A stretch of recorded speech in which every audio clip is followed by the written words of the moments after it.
have no crowd noise so you could hear Joe Kelly, although you would have to bleep it out. It would have been something there I think fans would have enjoyed, David. All right, let's turn now, of course, to the COVID-19 franchises that have been dealing with this week in a different way. There's the Phillies and the Marlins. Let's start with Miami first. How have you thought about it and explained very well in your podcast on how they have to fill that roster and some of the challenges that lie ahead?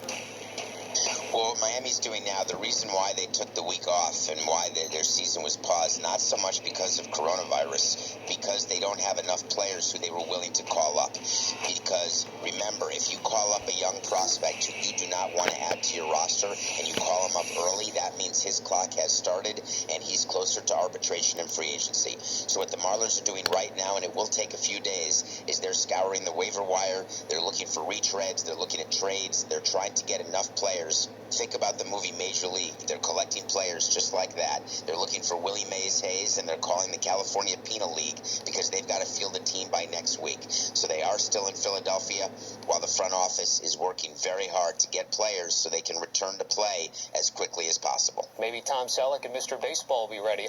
Quickly, David, what about the Phillies? How do they stay ready?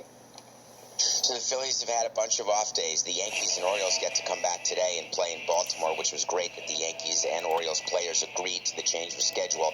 But the Phillies have had some days off, and that's not good for them. They already lost their first 2 out of 3.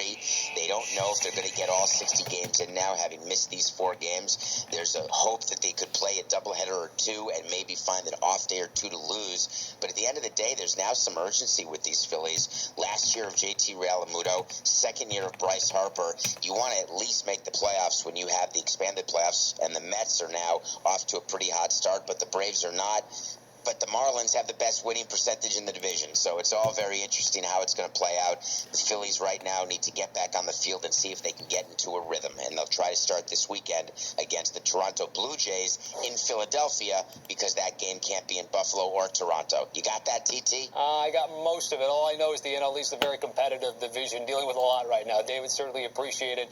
Check out his show, Nothing Personal, with David Sampson. So you want to talk to Sampson. Someone asked him if he expects managers to watch pitch counts during a shortened season like they would in a 162-game season. Check that out. Download and subscribe for that.